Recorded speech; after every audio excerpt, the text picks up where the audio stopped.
Monseigneur, votre grand prédicteur est arrivé. Drud, Afrosiob le Grand, roi de Turon. Drud. Que se passe-t-il, Monseigneur? Votre émissaire m'a dit que vous avez quelque chose d'important à vous discuter. Oui, ça fait quelques nuits que je fais des cauchemars. Des cauchemars...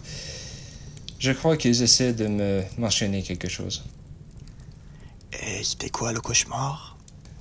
J'étais parti dans la forêt très loin de mon château pour faire la chasse aux cerfs. Et tout d'un coup...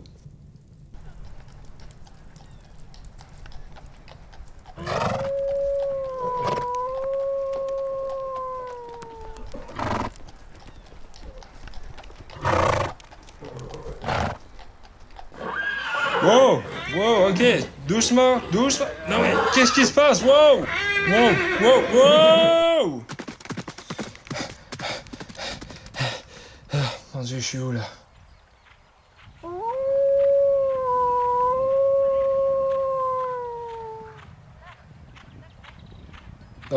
Non. Non. Non! Ça fait 3 fois que je fais le même cauchemar et à chaque fois, je vois la même bête, le même animal. Je pense que je sais c'est quoi. Alors, qu'est-ce que c'est? Le cerf qui appréciait votre corps, c'est Siavash, le prince de l'Iran.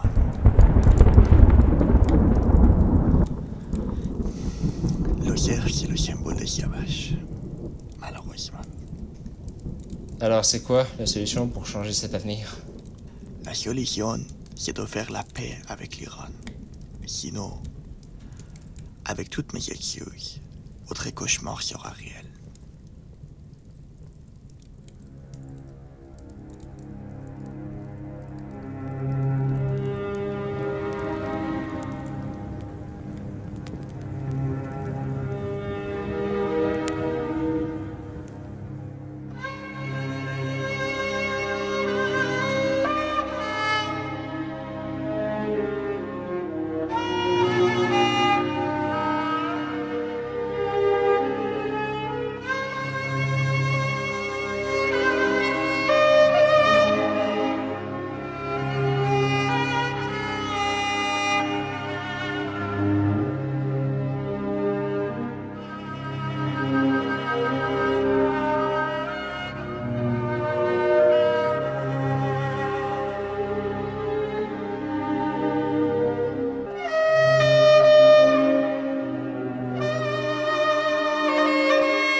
Drud à Siavash, Garcibas, le frère d'Afrosiob est arrivé pour vous parler à propos de la paix.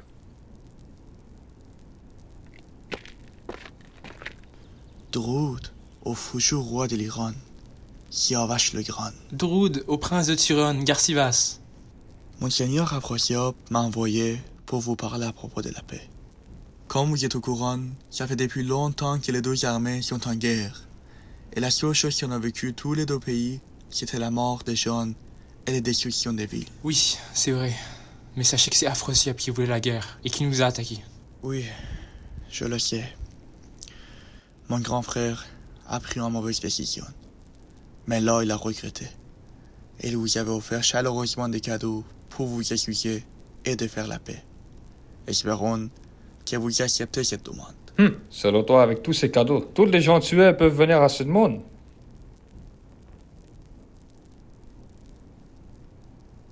Donne mon salut à ton frère et dis-lui que nous acceptons sa demande. Nous non plus, on n'aime pas la guerre. C'est bien vrai les choses que j'ai attendues à propos de vous. Vous êtes une personne pacificatrice. Un grand merci pour votre réponse, Siavash.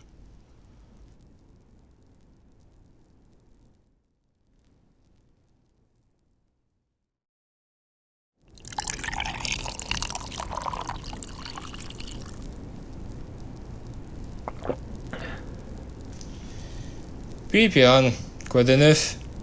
Monseigneur, j'ai entendu une nouvelle il y a quelques jours, et je ne pense pas que ce soit une bonne nouvelle. C'est quoi cette nouvelle? Siavash et son père Kekavus, le roi, ont eu une dispute. Ensuite, Kekavus a fait sortir son fils de son château, parce qu'il a accepté notre proposition de paix.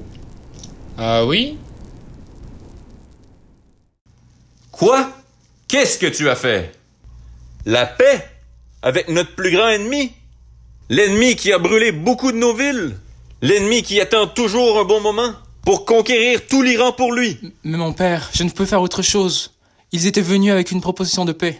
Si je n'acceptais pas, ça aurait causé plus de morts et plus de villes détruites pour les deux pays. Silence! Tu es encore très jeune et tu ne sais pas encore prendre la bonne décision. Maintenant, sors de là!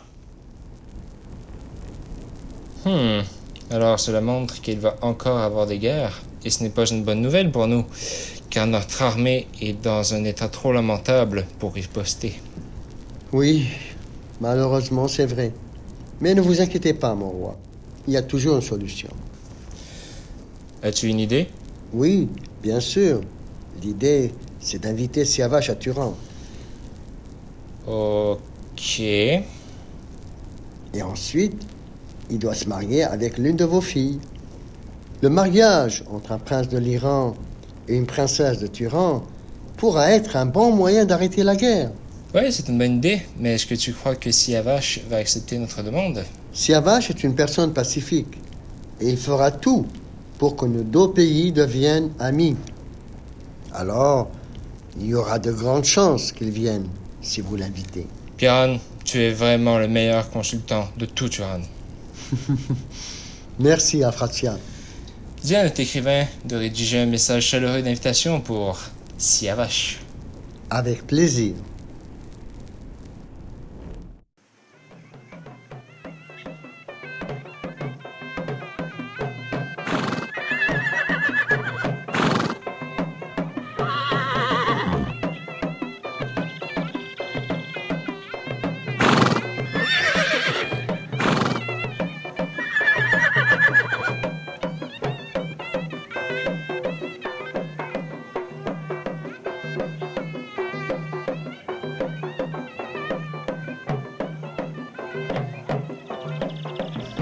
Ah, Drôde, Siavash.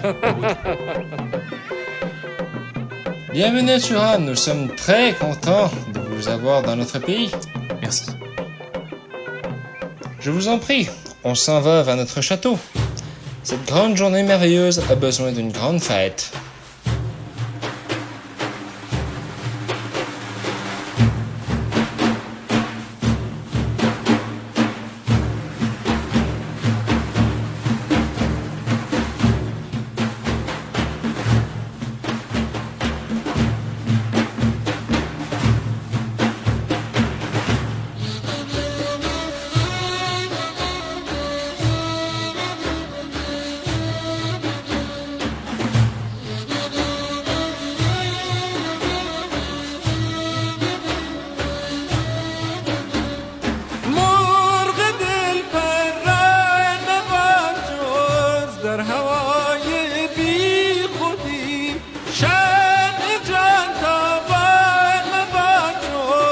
در سرای بی خودی بنگرن در من که خود را در بلاام کردم از حلاوت ها که دیدم در فنای بی خودی جان و صد جان خود چه باشد گر کسی قربان کند در هوای بی خودی و از برای بی خودی.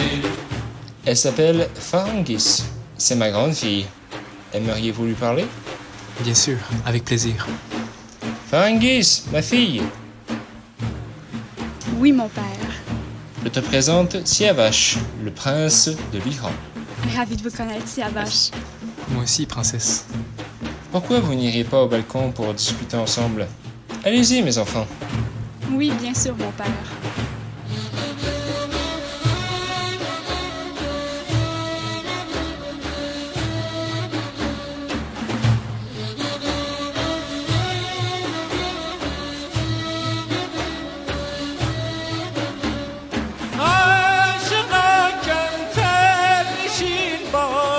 مردم غمناک تو حق و باری در نیفتد در صفای بی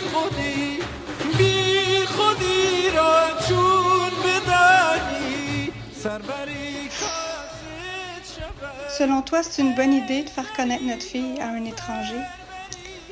Siavash pourrait être très utile pour les deux pays, et maintenant qu'il a accepté notre invitation, alors s'il se marie avec Pharangis, il va enfin avoir la paix entre nos deux pays. Mais on ne connaît pas assez Siavash. Comment on pourrait lui donner notre fille en mariage? Le cerf, c'est le symbole de Siavash. Siavash. Non. Siavash. Non. Je connais assez Siavash. Non, ne t'inquiète pas pour notre fille. Tout va bien. Je te le promets.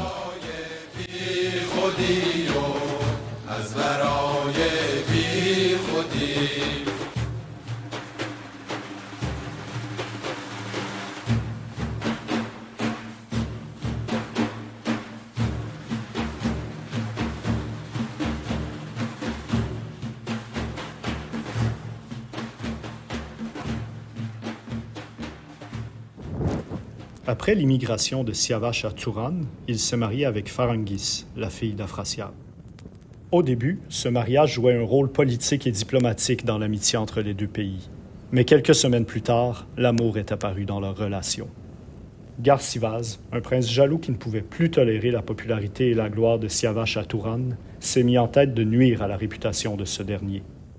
Un jour, il est allé chez Siavash et a inventé une histoire disant qu'Afrasiab désirait toujours envahir l'Iran. Garsivaz affirma aussi que le roi de Turan souhaitait l'utiliser comme un otage pour que son père cède aux exigences d'Afrasiab. Il conseilla donc à Siavash de retourner le plus tôt possible en Iran avec Pharangis. Peu de temps après, Garsivaz rendit visite à Afrasiab, lui racontant que Siavash, après ce mariage, se voyait déjà comme le futur roi de Turan. Il ajouta que son mari était présentement en route vers l'Iran pour réunir une grande armée afin de s'emparer de la couronne. Malgré leurs doutes, tous deux sont finalement tombés dans ce jeu. Un jour... Quoi? Il s'est enfui? Et ma fille l'a suivi? Je ne peux pas le croire. Non, je ne peux pas le croire. Après tout ce que j'ai fait pour lui, c'est comme ça qu'il me remercie. Oui, malheureusement c'est vrai. Il ne méritait pas plus que ça, Votre Altesse. Laissez-les y aller. Ah! Qu'est-ce que tu racontes? Ma fille est avec lui. Ce traître doit mourir. Prépare l'armée. Avec plaisir, mon frère. Siavash, attends juste que j'arrive.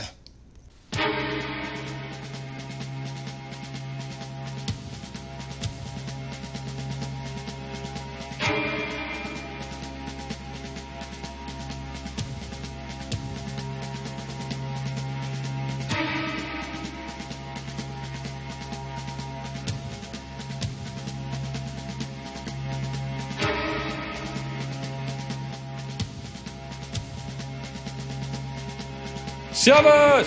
Afrasiab arrive! Cours! Cours! Oh! Non! Mon père est là! Encerclez-les! Non! Non! Mon père, s'il vous plaît, laissez Siavash tranquille! Laissez-le tranquille! Ah! Silence, Pharyngis! Toi aussi, tu dois être puni. Je ne pourrais jamais croire que ma propre fille va échanger son père avec un traître. Monseigneur, ils sont attachés maintenant. Attachez-le et amenez-le-moi.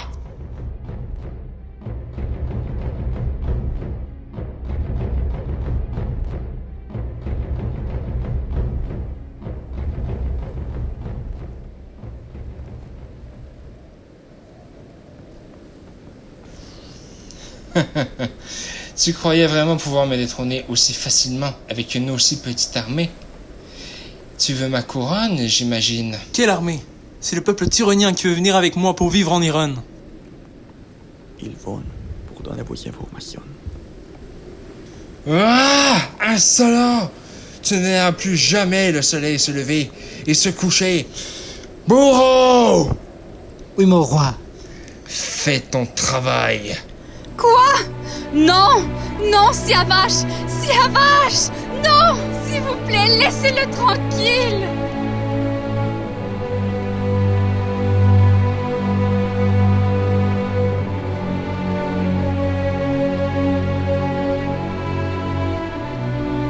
روز برا که ذره ها رقص کنند آن کس که از او چرخ و هوا رقص کنند جان ها ز خوشی بی سر و پا رقص کنند در گوش تو گویم که کجا رقص کنم